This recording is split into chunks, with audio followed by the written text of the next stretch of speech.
Hello and welcome to the Performance Physique Podcast. My name is Arj and I am your head coach. This podcast is all about helping you with your running, your nutrition and your training. We take the jargon out of sports science to help you realise your goals faster than ever before. Let's get started.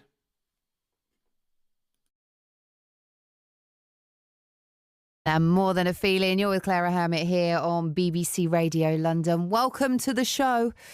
Now it's time for Get Fit with Claira. Normally it would be Get Fit with Shay. We've just swapped the names around.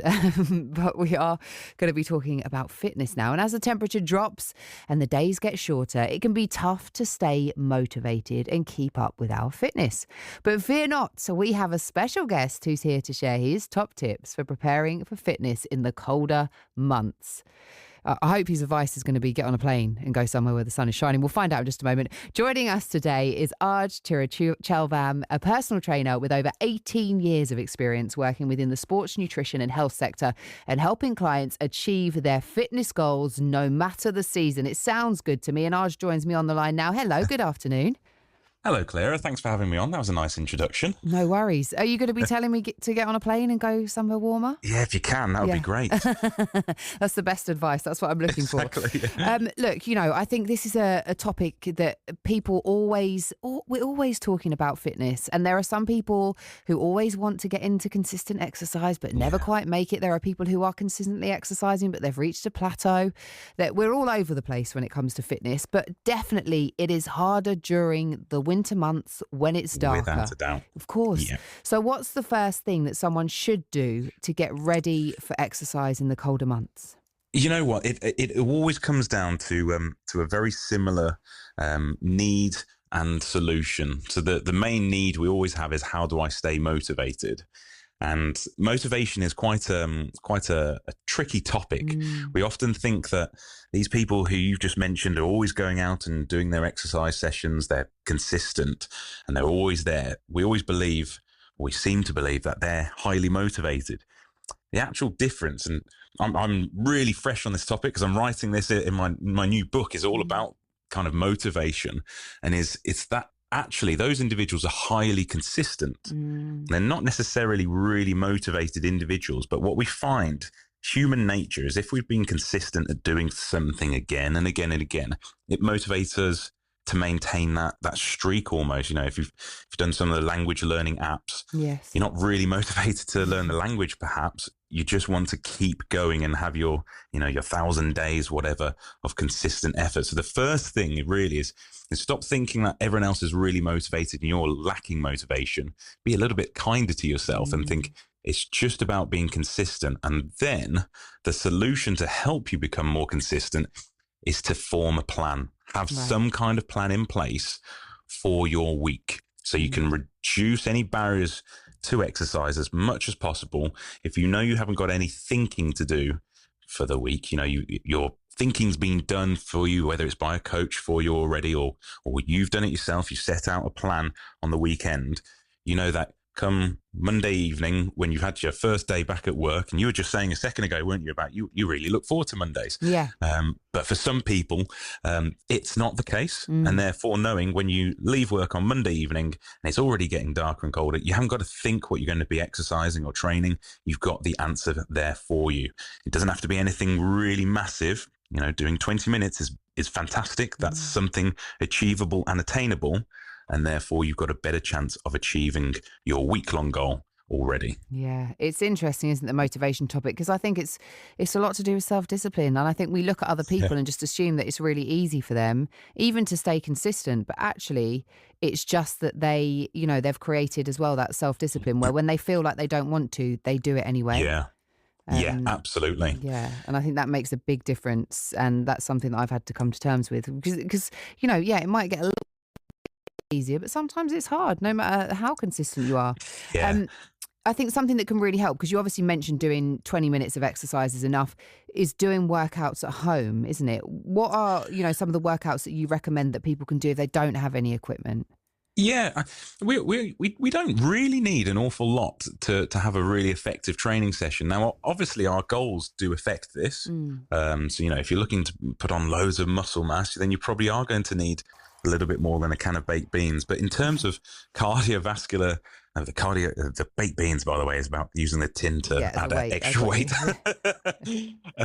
But improving your cardiovascular fitness, doing some circuit training in your living room, in your bedroom, whatever space you have, is actually really effective. And this became incredibly popular during lockdown, didn't it? Where, people were doing 10 squats, 20 lunges, maybe as many press-ups as they could manage, maybe on their knees, whatever it was, doing a plank and then taking 2 minutes off and then repeating it. That's really effective. And for my athletes, and I work with a range of athletes from novices right through to elites, all of their mobility work, they all perform their mobility work, their stretching, and their flexibility routines all at home. Right. It makes it really attainable because they can put the TV on, put the radio on, and spend 20 to 30 minutes just in a place of comfort rather than having to head out the front door, which we know is the first barrier, isn't it? That's the trickiest thing, taking the first step out the front door. Especially when it's cold, because it's rainy or it's snowy or icy or any of those things, they really can put you off. But that's really interesting, isn't it? Because I think there is sometimes this little bit, it's not proper exercise if you're doing it at home. But like you say, you're talking about athletes who are taking parts of their workouts and doing those at home as well.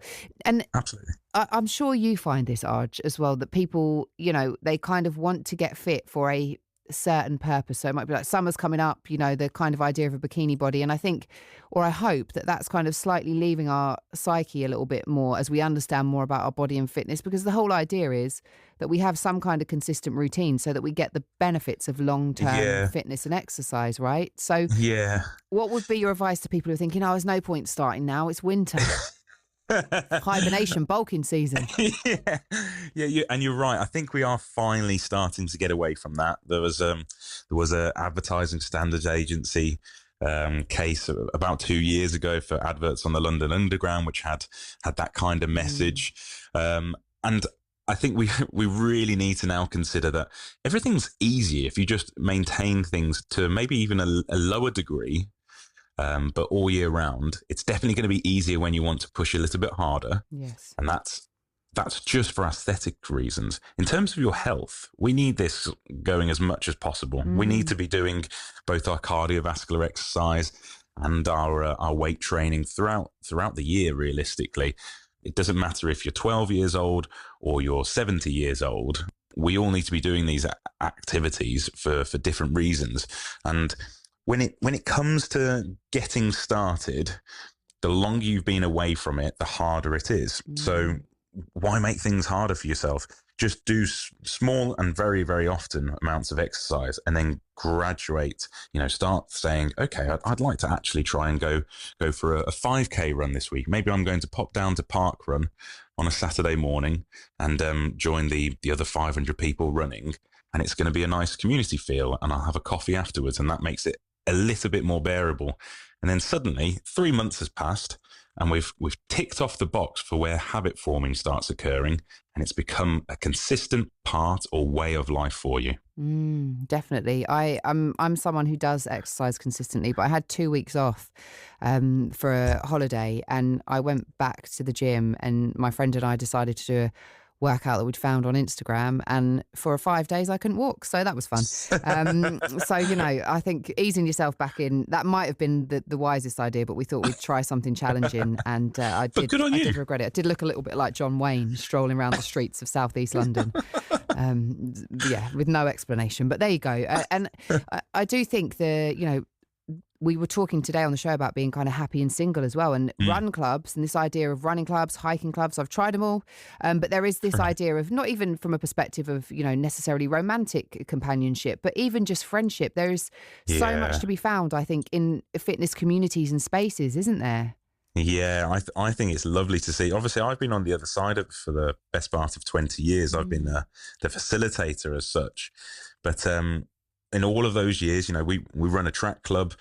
And every Friday, this bunch of people who would never have crossed paths in any other realm or walk of life, they're now friends on a Friday, and they message each other about their runs during the week. That's really nice. And on the occasion, perhaps we'll all meet up for a half marathon, which they're running. I won't ever take part in that. That would be silly. Cheer them on. Yeah, and we'll have a bit of food and coffee or whatever afterwards. And it is lovely to see that sports is community. And this is why it's so important for our next generation, our children coming through, that it's a reflection of what society is. And if you can learn how to form those relationships very young, then it becomes easier to form those friendships. But seeing people of different ages really coming together at a sporting event or exercise event, it's absolutely brilliant. And for me personally, that success, I've always said that my training sessions, my groups, no matter the level, it's all about creating a community, and it has that ability to do so, because we kind of break down a few barriers. Once you see someone panting and they're feeling a little bit of pain from the session, some of our social barriers perhaps drop a little bit, and it gives opportunity that we're all the same realistically. Yeah, and it's nice because you can support other people and you do feel supported in that space. Yeah. And I think it's just a really nice way to kind of meet people and to be part of a community. Look, Arj, it's been lovely to talk to you. I'm glad that you told me that I can go on holiday. I think that was the most important part of this interview. I need to go and get on a plane and go somewhere hot. But it's been an absolute pleasure. If anyone's listening and they'd like to find out more about you and the work you do, where do they need to go? They should head to performancephysique.co.uk, or if they go on Instagram, they'll see Performance Physique and my smiley face. Brilliant. Look, it's been lovely to talk to you. Have a fantastic day, and I will try and keep my exercise up. No, I will keep my exercise up during the colder months. Absolutely. Thanks ever so much for having me, Claira. Good luck with your move. Thank you. Absolute pleasure. That's Arj Thiruchelvam, who joined us on the show to talk all about fitness and exercise during the colder months. Absolutely loved that chat. Hopefully you're feeling a little more inspired. And, group exercise is a great way to meet new people. Thank you very much for listening to the Performance Physique Podcast. Don't forget, you can find us on Instagram. It's at performance_physique. You can find us on Facebook, Performance Physique, or if you just head to performancephysique.co.uk, and we'll do our very best to help you. It will mean the world to me, though, if you can share this podcast with one friend this week. Right, for now, take care.